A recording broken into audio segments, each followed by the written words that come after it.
Hospitals. For most of us, they are beacons of healing, monuments of science where hope is born and life is preserved. We picture gleaming white corridors, the reassuring hum of fluorescent lights, and the rhythmic, steady beeping of monitors that track the fragile cadence of our existence. But what if those same sterile hallways conceal something else? What if, between the moments of recovery and relief, there exist stories of a different kind? Tales not of life, but of what lingers after it. Welcome to the world where the line between medicine and mystery becomes hauntingly thin. It is a strange paradox that these buildings, dedicated to logic and order, are so often considered among the most haunted places on Earth. But when you truly think about it, the logic becomes clear. These structures are vessels of immense emotional energy. Within their walls, the entire spectrum of human experience is compressed. The elation of birth, the agony of loss, the terror of the unknown, and the quiet desperation of final moments. This sheer intensity, saturating the very plaster and steel, creates an environment that some believe is uniquely receptive to the supernatural. Consider the infamous Waverly Hill Sanitarium in Louisville, Kentucky. Erected in the early 20th century to combat the tuberculosis epidemic, it became a place of last resort, and for thousands, a final resting place. Today, Waverly Hills is a pilgrimage site for paranormal investigators and thrill seekers, a place where the past refuses to stay buried. They report sightings of shadowy figures drifting through empty rooms, the sound of disembodied whispers in the dead of night, and sudden, inexplicable drops in temperature that chill the soul. The notorious body chute, a dark enclosed tunnel once used to discreetly transport the deceased away from the eyes of the living, is a focal point of this activity, infamous for its oppressive cold spots and unsettling echoing noises. This isn't just history. The unsettling reality continues in functioning hospitals across the nation. Imagine being a nurse on the night shift, making your rounds at 2 a.m. The silence of the ward is deep, almost profound. You turn a corner and see a patient in a standard-issue hospital gown wandering the hall with a look of confusion. A common enough sight, except when you check your records, you discover that the patient in that room passed away hours earlier. Staff at New York's Roosevelt Hospital have shared just such encounters, describing the apparition of a woman who appears lost, only to vanish into thin air without a trace. Others speak of elevators that travel between floors on their own, empty wheelchairs that roll silently down hallways as if pushed by an unseen hand, or the distinct, lingering scent of perfume in rooms where no visitors have been for days. These are not merely urban legends whispered among exhausted staff. Many hospitals harbor long-standing traditions of ghost stories passed down from one generation of medical professionals to the next. They become part of the building's identity, a whispered warning that you are never truly alone. The reasons for these phenomena are debated endlessly. Paranormal researchers point to the concentration of profound emotional energy, the fear, the pain, the hope, and the grief.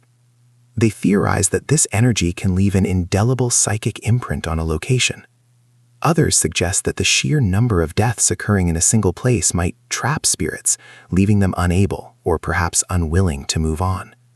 Whatever the cause, these chilling tales serve as a stark reminder that even in places devoted to preserving life, the shadow of what comes after can linger, just beyond the reach of our senses. But the fear hospitals inspire isn't always supernatural. Let's peel back the layers of why these environments, even at their most normal, can feel less like places of healing and more like the anatomy of a nightmare. It begins with the sensory experience. Hospitals are intentionally designed to be sterile, efficient, and impersonal. The walls are painted in muted, institutional colors that offer no comfort. The floors, polished to a clinical shine, reflect the harsh, bluish glare of fluorescent lights that never seem to turn off. And beneath it all, there is a constant, low-level hum. The beeping of machines, the crackle of an intercom, the distant, echoing footsteps in a long, featureless corridor. For many, this atmosphere feels profoundly alien, a stark and intimidating contrast to the familiar comfort of home. Then there is the psychological component. The moment you pass through those automatic sliding doors, you are forced to relinquish control. A plastic bracelet is snapped onto your wrist, you are assigned a numbered room, and your life is suddenly dictated by schedules not your own. You are surrounded by strangers in scrubs who communicate in a cryptic medical jargon that feels like a foreign language.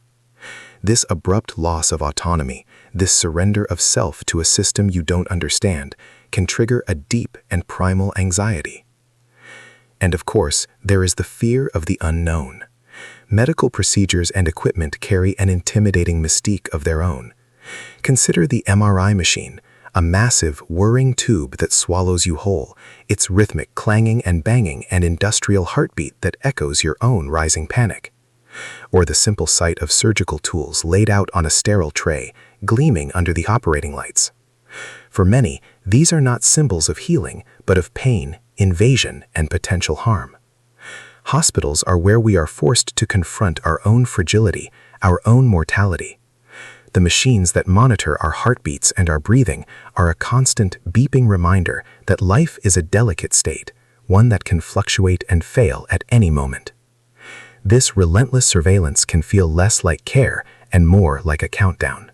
All of these elements, the sterile environment, the loss of control, the fear of the unknown, and the constant reminders of our own mortality, combine to create a perfect storm of dread.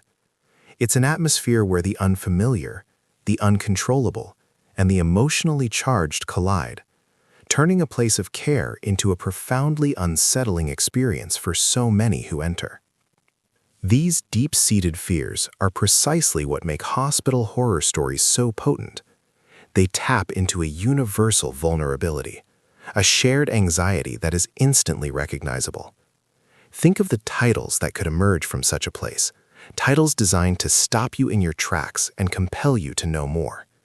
Imagine a story called Trapped in the ICU, the true American hospital nightmare they tried to hide. The very words evoke a terrifying sense of claustrophobia and helplessness. Trapped suggests there is no escape. True nightmare signals a real, harrowing account, not a work of fiction. But the final phrase, they tried to hide, adds a sinister layer of conspiracy, suggesting a cover-up, a dark secret that the institution itself wants to keep buried. Or consider a title built on the promise of irrefutable proof. Doctors fled the room, real CCTV footage from America's haunted hospital. The opening statement is shocking. It subverts our every expectation of medical professionals, who are supposed to be pillars of calm and control. The idea of them fleeing in terror raises immediate, urgent questions. The phrase real CCTV footage taps into our fascination with found footage horror, promising a raw, unfiltered glimpse into the terror. It combines the supernatural with the tangible, creating a blend of curiosity and fear that is nearly impossible to resist. Some stories are most powerful when they remain unsolved. A title like The Patient Who Screamed at Midnight, Unsolved Hospital Horror in the USA, plays on the classic horror motif of a singular, chilling event that echoes through time. The specificity of screamed at midnight creates a vivid, instantly memorable scene in the listener's mind. And the word unsolved is a powerful hook. It invites the audience to speculate, to theorize, to become part of the investigation. It suggests a mystery so profound that it has defied all explanation, leaving a permanent question mark hanging in the air. And then there are the stories that come not from the patients, but from the staff who walk these halls every night. Imagine this title, Morgue Door Slammed Shut, the terrifying shift no American nurse will forget. It focuses on a single, visceral, and haunting event. The morgue is already a place charged with dread, and the violent, inexplicable action of a door slamming shut transforms it from a place of quiet solemnity into one of active menace. By framing it as a shift no nurse will forget, it personalizes the terror, making it a relatable human experience of enduring a night of pure, unadulterated fear. To truly understand the power of these tales, let's dim the lights and step inside the echoing halls of a single institution, Mercy Ridge Hospital, a place known for its excellent care and for one of the strangest unsolved mysteries in modern medical history. Our story begins on a cold November night in the year 2012. At precisely 11:37 p.m., a patient named Samuel Greer was admitted to room 412 following a minor car accident. Mr. Greer, a 54-year-old accountant from a neighboring town, was conscious, coherent, and complaining only of a mild pain in his left shoulder. Standard observations were conducted, his vital signs were stable, and he was settled in for a night of observation. Nothing seemed remotely out of the ordinary. But what transpired over the next 12 hours would trigger a frantic internal investigation, baffle local law enforcement, and give birth to a mystery that the staff at Mercy Ridge still whisper about in hushed tones. At 6:13 a.m., during the morning shift change, Nurse Elena Vasquez pushed open the door to room 412. The first thing she noticed was the quiet. The bed was neatly made, the sheets crisp and undisturbed. The medical monitors were untouched, their screens displaying a flat, idle line. Every one of Mr. Greer's personal belongings, his wallet, his keys, his reading glasses, was sitting exactly where he had left them on the bedside table. But Samuel Greer himself was simply gone. There was no sign of a struggle, no medical equipment had been disconnected or disturbed, and most perplexing of all, there was absolutely no record of him leaving. The security camera positioned in the hallway, a silent, unblinking eye, showed no one entering or exiting the room all night, save for the scheduled check-ins by hospital staff. The hospital immediately declared a code yellow for a missing patient. Security teams fanned out across the grounds, and local police were called in. The search was exhaustive and methodical. They checked maintenance shafts, every stairwell, the hospital's sprawling roof, and the labyrinthine basement. Not a single trace of Samuel Greer was found. His clothes, wallet, and cell phone remained untouched in his room. Forensics found no fingerprints other than his and those of the staff. Hospital logs and security footage confirmed that no one matching his description had passed through any of the main doors or emergency exits. Investigators dug deep into Mr. Greer's background, searching for any possible explanation. He was a man with no known enemies, no significant debt, and a stable family life. His wife was as shocked and bewildered as the hospital staff. She told police he had texted her a reassuring message just before midnight, saying he was fine and that he would be home in time for breakfast.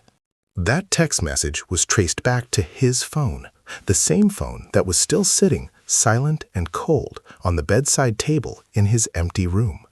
In the weeks that followed, as the official investigation stalled, rumors began to circulate through the hospital. Was it a bizarre case of mistaken identity?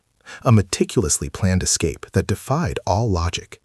Some of the older staff members began to whisper about the hospital's own century-old history, its own catalog of unexplained occurrences.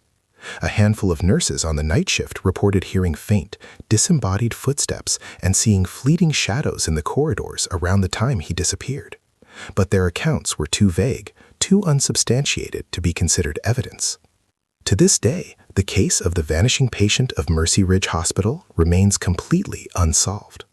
It is a chilling reminder that not all mysteries have answers, even within a building filled with science and reason. The empty bed in room 412 stands as a silent testament to what some still call the hospital's greatest and most terrifying enigma.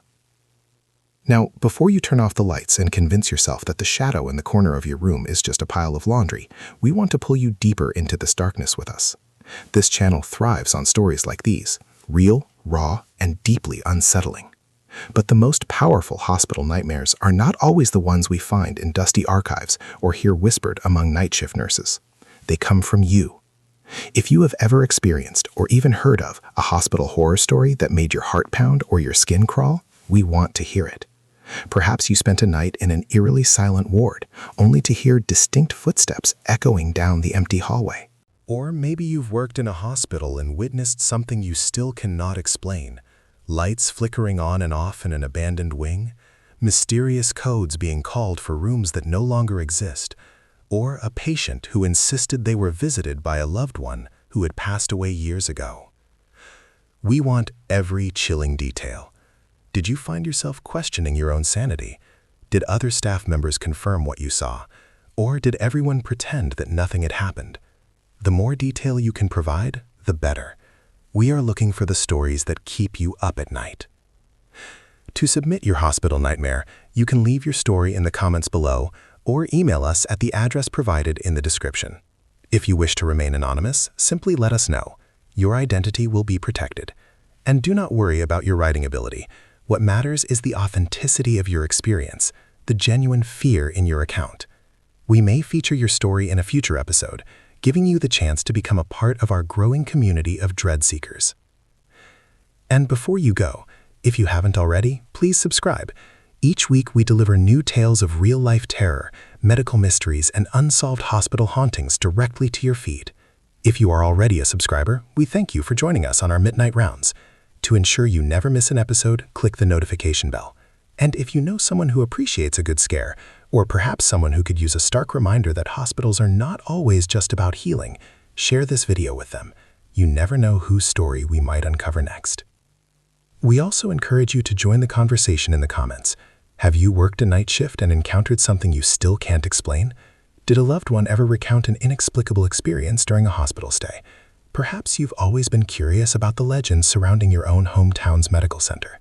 Share your thoughts, your fears, and your questions. The more we engage, the more haunting stories we can unearth together. So, subscribe, share, and most importantly, submit your hospital nightmares. Because in the world of midnight medicine, the scariest stories are always the true ones. We're waiting to hear what keeps you awake at night.